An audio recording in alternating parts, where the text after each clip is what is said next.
Chers élèves de la 6e année de l'enseignement primaire, bonjour.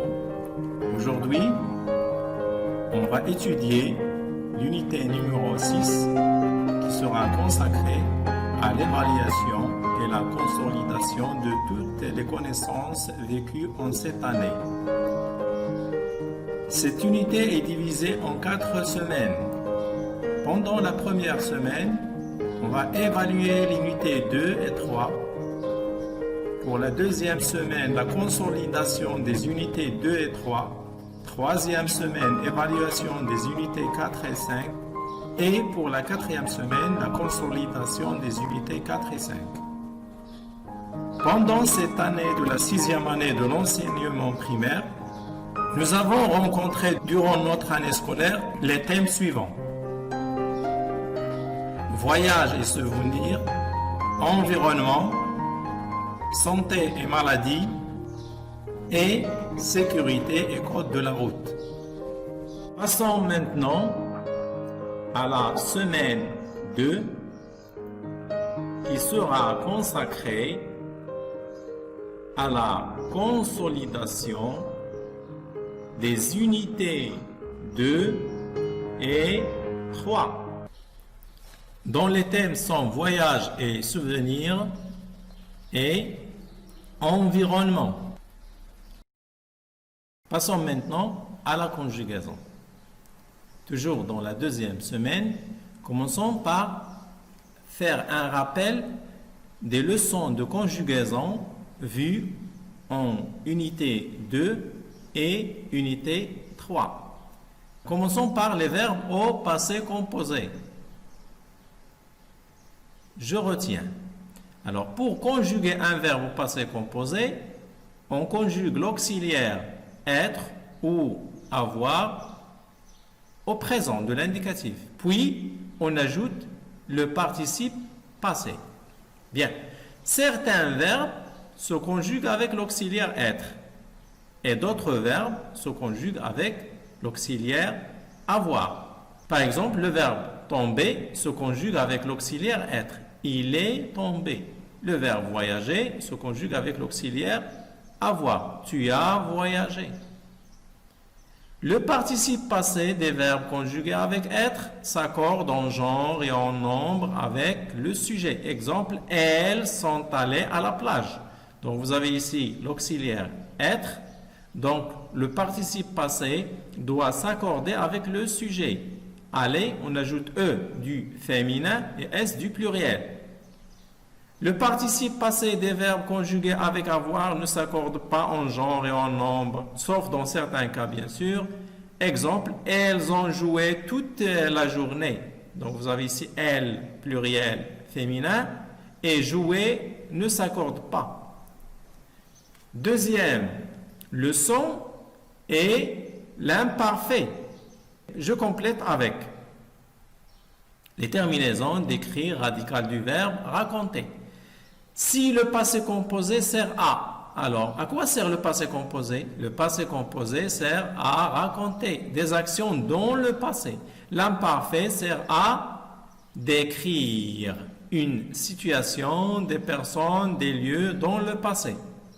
Pour conjuguer un verbe à l'imparfait, on ajoute au radical du verbe qui est conjugué au présent de l'indicatif de la première personne du pluriel, les terminaisons AES, AES, AIT, IONS, IEZ, AIENT. Exemple, je veux conjuguer le verbe vouloir à l'imparfait. Je le conjugue au présent de l'indicatif avec la première personne du pluriel.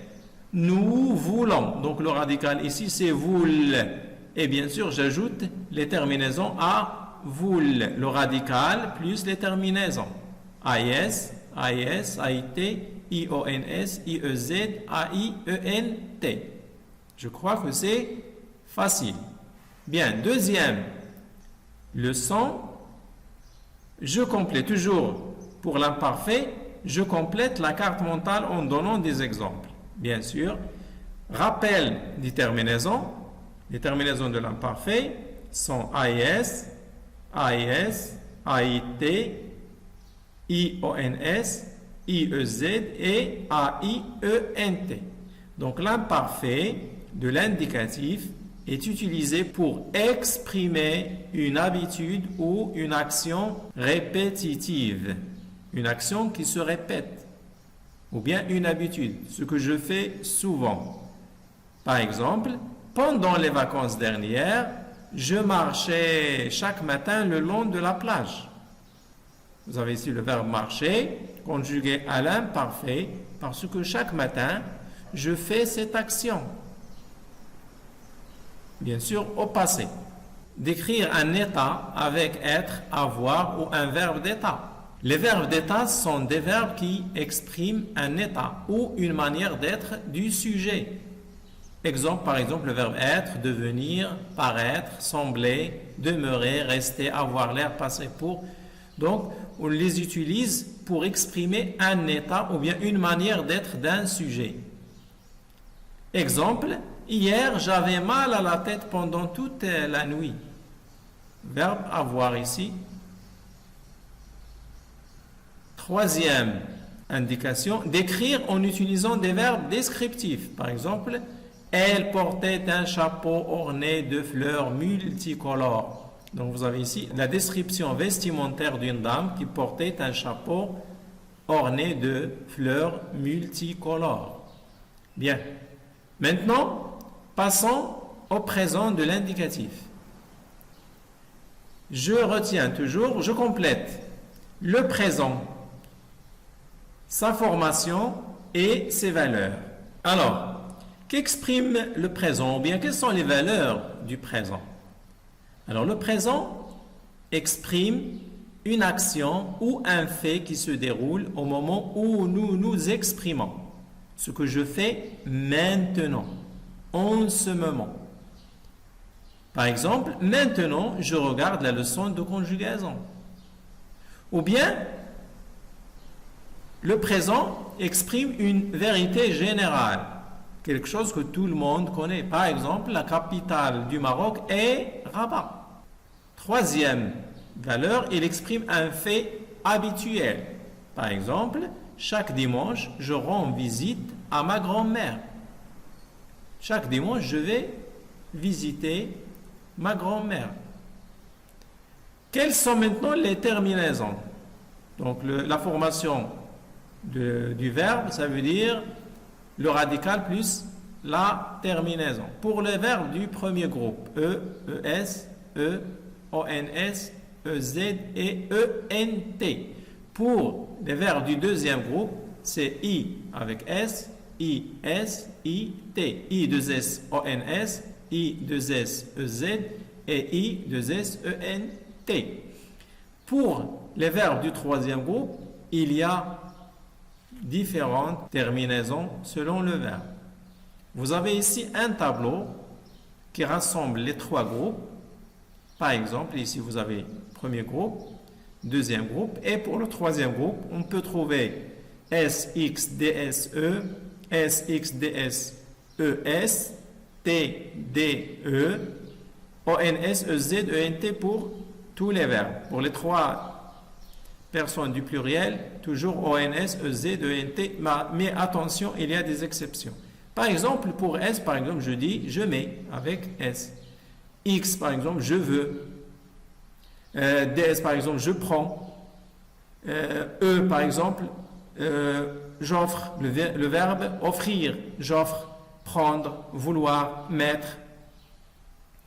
Attention, pour les verbes être, avoir, faire, aller et dire, au présent de l'indicatif, lorsque je les conjugue avec la deuxième personne du pluriel, par exemple, pour le verbe être, on dit vous êtes et non pas EZ.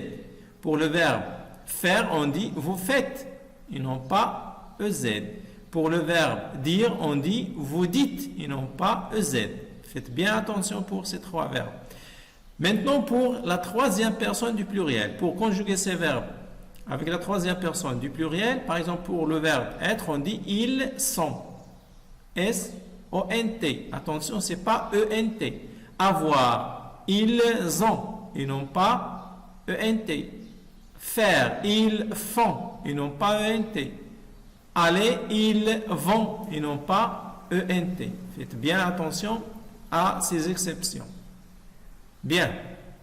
Maintenant, passons à l'exercice suivant. Exercice 1. J'entoure les verbes dans les phrases et je complète le tableau. Exemple, Anas était triste. Et le verbe était est conjugué à l'imparfait. Il est utilisé pour décrire avec être. C'est une valeur, décrire avec être. Aujourd'hui, nous allons au stade, où le verbe c'est allons. Il est conjugué au présent. Qu'est-ce que je fais bien sûr avec le présent? Je dis ce que je fais maintenant. C'est décrire une action qui se déroule au moment où nous nous exprimons.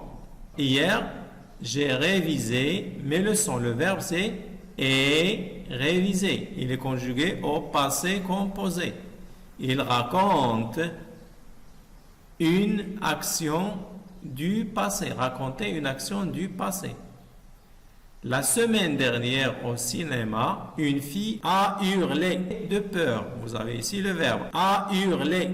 Il est conjugué au passé composé et bien sûr c'est une action brusque du passé. Raconter une action brusque du passé. Les touristes se promenaient sur la plage au pigeon. Le verbe c'est se promener. C'est l'imparfait. Donc l'imparfait c'est pour décrire l'état des touristes ou bien la situation que font les touristes. Décrire une situation. Passons à l'exercice numéro 2. Conjugue les verbes au temps convenable. En ce moment, donc c'est maintenant, c'est le présent, c'est le présent de l'indicatif. Je réponds aux questions de mon livret. Le verbe répondre au présent de l'indicatif. Deuxième phrase, hier, donc c'est le passé. Je vais partir voir mes grands-parents. Donc ici, je raconte une action. Je suis parti. Au passé composé. Attention à l'accord du participe passé avec le sujet. S'il s'agit du féminin, j'ajoute E. Et il, être, très content de me voir. Donc ici, être, c'est pour décrire l'état des parents. Était, donc j'utilise l'imparfait. Très content de me voir. C'est, la semaine dernière, il fait très chaud. Donc, je décris le temps. Donc, j'utilise l'imparfait. Il faisait très chaud. Alors, je prendre mon maillot. Donc, je raconte ce que j'ai fait. J'ai pris mon maillot et je suis allé à la plage. Donc, je raconte ce que j'ai fait. J'ai pris et je suis allé. Ce sont des actions du passé. Bien. Revois cette leçon et essaye de répondre correctement aux questions. À très bientôt. Au revoir.